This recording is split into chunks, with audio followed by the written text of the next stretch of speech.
The other day, Triumph dropped off this beautiful Bonneville Speed Twin 900, and I've actually never ridden a Triumph Bonneville, so this is my first ever ride on a Triumph Bonneville, and in this video I'm going to give you my initial thoughts on this bike. As soon as this came off the van, my first thoughts were how good looking it is. It really is a very nice looking bike. This particular one has got these side saddlebags fitted to it. Looks wise, I'm not a fan of saddlebags. Only very few bikes or very few bags look good on bikes in my opinion. These bags are very practical though. I have fitted a overnight bag in there, so you can fit your essentials in there quite easily, so you don't need to wear a backpack, which is definitely handy, but looks wise I'm not a fan of the looks of them. If they were leather or something like the seat, which is a beautiful quilted leather seat, then I'd probably like them a little bit more.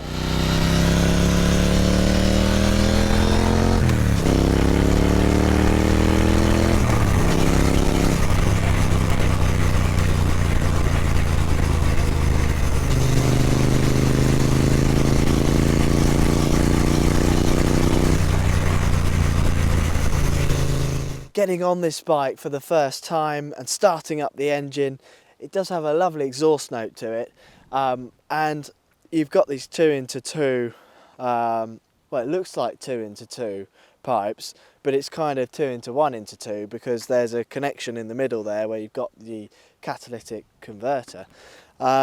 So I'd definitely change the exhaust. This exhaust looks very nice. I don't know whether you could modify it and just cut out that middle bit and do some sort of modification to it that way, which you probably could, but it's still got a nice deep tone to it, and there is a good amount of character with this engine. Coming off last week I rode the Moto Guzzi V7 Special, and compared to that bike it hasn't got as much character. I mean, that's a really characterful bike. On this, the clutch is a lot lighter, so you've got a nice light clutch, so it's easy on the hand, but I like the feel of a heavier clutch. I don't know why, but I do. The brakes are very good, no issues there.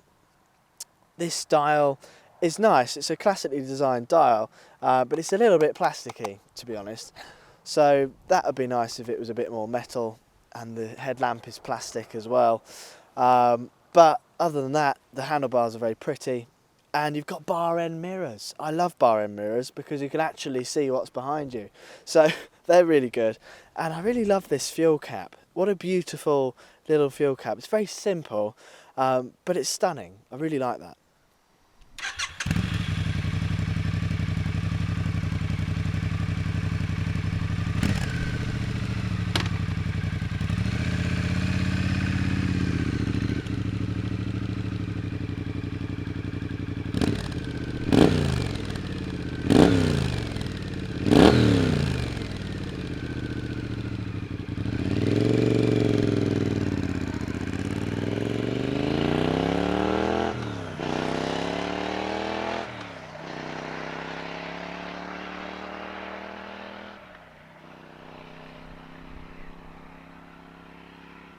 Now, in this video, I'm not going to go into too much detail because I am going to do a full review of this bike very soon.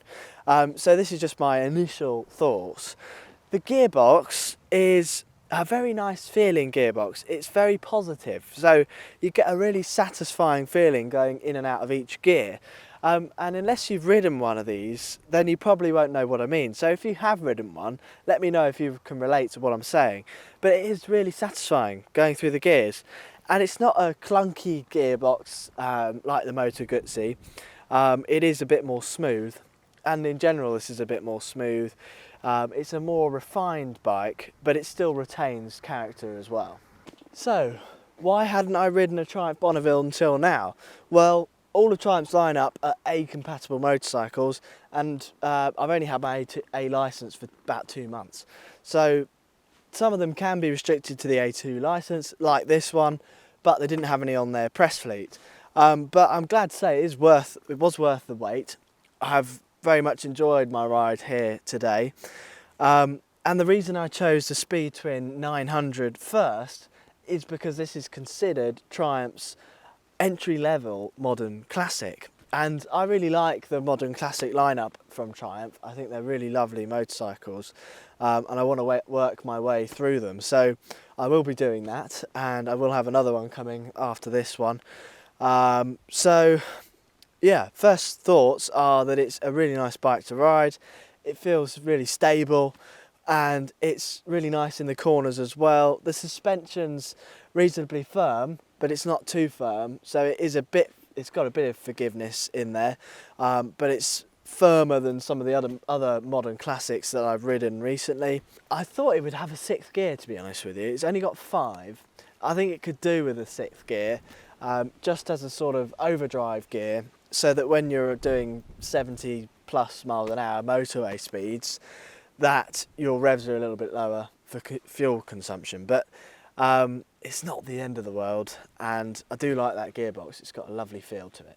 Unfortunately, on my way here I did some GoPro shots, and the mic that I plug into the GoPro came off its clip, and it sort of got itself stuck in the wheel bearing. I've got it out, but so that's probably no good anymore. So I have to get a new mic, which is a bit annoying. There's a little bit of a scratch on this exhaust, but it came like that. It wasn't me. And this seat is lovely. I love a bench seat because you can move and get yourself in just the right position, which is great.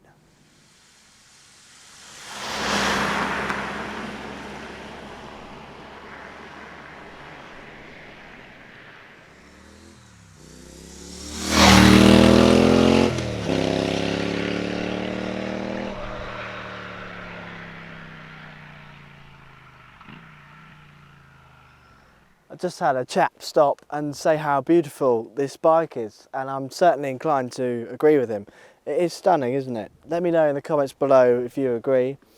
But that's it for today. My initial thoughts are very good. I really like it.